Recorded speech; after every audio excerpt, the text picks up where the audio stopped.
Madali lang ang success. Sobra siyang dali. Maggulo lang tayo. Hindi lang natin alam kung ano yung gusto natin. Lupit nun. Kung goal mo yumaman, pumunta ka sa lugar na pinupunta ng mayayaman, kausapin mo yung mga mayayaman, learn to swim with the sharks. Sa school, sino bang matalino? Nag-aaral bago mag-aaral? Nag-aaral after mag-aaral? Bago pumasok sa school, nag-review na.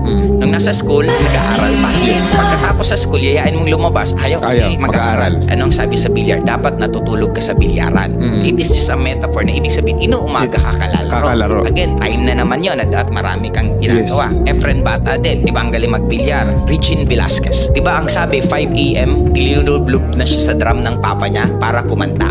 Ang nakikita ng iba, yung kanta, kumakanta ng alas 5. Ako nakikita ko yung preparation. Right. Habang karamihan ng tao natutulog pa ng mahimbing, si Regine Velasquez tinatrabaho na yung pangarap niya. Exactly. Michael Jordan